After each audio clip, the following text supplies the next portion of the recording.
Hi, I'm Pat. Join me as I take you on a journey with my life and how I'm able to explore kinky sex in a Christian environment.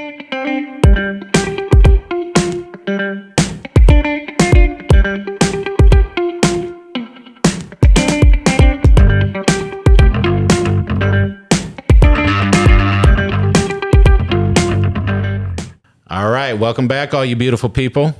Today is a special day. I don't know if you remember, but at the beginning, I promised I was going to try to get some special guests on here, people who knew more than I did, which is easy to do. I finally did it.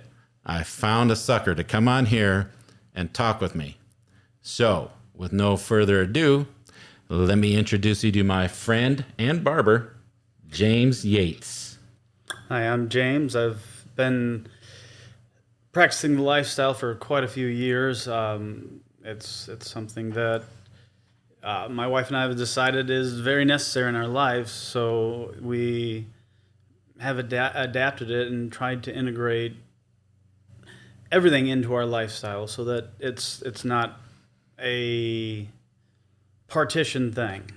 So James, tell me, I know, we've spoken a little bit in the past about it, but what was it about this that actually got you into the lifestyle? What actually said, hey, we want to try this? Was it you? Was it your wife? Was it just a feeling you had? I mean, what was the driving force behind that? So there was a huge growth around the 50 Shades book. And so I suppose that started a lot of people researching and delving into their own feelings and figuring out what they wanted in their life. Because I think prior to it becoming a media sensation, it was always in the closet and Right. Nobody ever talked about it. And still in this society, in American society right now, sex is just not something we ever talk about. Yeah, it's kind of a very much a taboo thing, especially being Christian.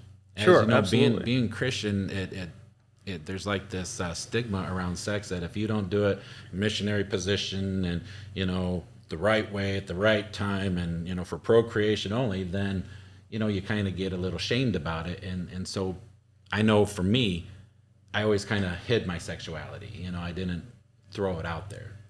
But it's funny you mentioned 50 Shades, because for being one of, in my opinion, and I'm not trying to down the movie, so any one of you who loves 50 Shades, hey, great. But 50 Shades, in my opinion, is one of the worst representations of what I have discovered the lifestyle to be. However, I got to give it props because it brought it into the mainstream in a way that I don't think anything else could have. Yes, it got people thinking. It got them thinking. So, yeah. I think it's funny you mentioned that, because I think that's actually one of the things that prompted me and my wife to start exploring this too. So it's just funny. Anyway, so we know a little bit about James. He's going to actually, I kind of conned him in, and he knows this now. I sprung it on him. He's going to be doing quite a few episodes with me. I'm working on getting him to be the permanent co-host, but we'll see how that goes. We'll see. But so in this episode, we are going to be talking about scenes and what a scene really is, I would say what it isn't, but in reality, a scene can be anything you want it to be. So, I'm going to kind of bring it over to you, James. I've talked a little bit in past episodes about scenes, not much, but what is, for you, what is a typical scene? I guess to me there is no typical scene. The thing I enjoy most about scenes is building them. Okay. So you can build a scene in any direction with any types of things included, any length of time, you're just wide open with a scene what you can do. But typically it will start out with a lighter sensation, maybe even an enjoyable sensation, like a tickling or a light Wartenberg wheel. and then as I go along, the intensity will increase and increase. And throughout it, though, the most important thing about a scene is checking in with who you're having the scene with, because it's very easy to get in a scene and all of that energy gets Everything flowing. is, Yeah, it's adrenaline's just flowing, pumping, right? And so you stop thinking and you're just visceral in the moment, and then all of a sudden you haven't checked in with your partner for minutes, and it's not been enjoyable for minutes. So the biggest thing about a scene is checking in with your partner, maintaining that communication, perhaps even developing nonverbal communications, a way that they can communicate with you without stopping the scene to let you know what's going on. And that is so true. There's three, for me anyway. There's like it's three pillars of not just the scenes, but there's kind of three pillars in the lifestyle, and I kind of call it the three C's. You got to have consent, you got to have communication, and you got to have connection. And especially in a scene, when you start a scene, like I said, consent is there. You got to have the consent of both partners. Now, you as myself are a dom, and so we have our wives as our subs. A lot of people get confused on this because they assume that dom means in control, and that's not necessarily the case, because the sub has the control to stop the scene at any time. With the safe word, with anything, they can stop the scene. The dom doesn't so much as control the scene, but as monitors the scene. I would say facilitates. The dom is the facilitator of the scene, whereas yes, all control is funneling through the sub. Yeah. Right. Another thing I wanted to mention is aftercare. Oh, that is one of the most commonly missed parts of any scene. Of anything, yeah. And it's probably the most important part. Yeah. And it's funny you mentioned that, because there's going to be an episode about that. So keep all that in your mind. Now, some of the things that when I talk and I think of scenes, not all scenes are sexual. Some are just sensual. And correct me if I'm wrong, because like I said, you've got far more experience in this than I do. You can have bedroom scenes where it's mostly, flogging and spanking and sex. You can have public scenes with a caveat. I mean, you got to be careful when you're doing a public scene, people, because public play is fun. We've done it. But you got to remember the three C's. And the first and most important one is consent. Absolutely. When you're in public, you don't have the consent of those around you. They don't have the choice. They don't have a choice. And so you need to be extremely mindful of that when you're doing a public scene. But, if you, in a scene can just be sex. Doesn't have to be any BDSM. It could be a little bit of sex and just some funky positions. As long as the three C's are there, as long as you got your three pillars in place and everyone's enjoying it, to me, that's kind of a scene. That's my philosophy, but I know some people don't feel that way. There's also, the internet has brought about virtual scenes. You can now, get on the computer and have cyber sex with anyone you want. And the principles are the same. You got to have the consent and everything, but it's a whole different level of play, because now you're talking to a computer screen and having to do everything yourself. Whereas in a person-to-person scene, it's physical, and it's someone else doing something to you. So, there's some more questions I was going to ask you, and I got rambling, and that always is a bad thing for me. So in a scene, we're talking about the safe words, and you mentioned that sometimes it's not a safe word, but you can have a body movement or something that will trigger it.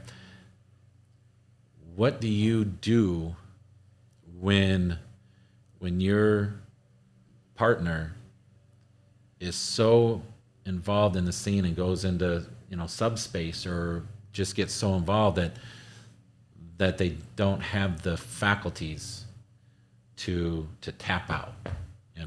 How, as a dom and as the top in this situation, how would you handle something like that? Again, that goes back to the checking in. Very periodically, not like every 5-10 minutes, but like every couple minutes you're checking in, like, what's your color, like green, red, yellow, and like, And where are you?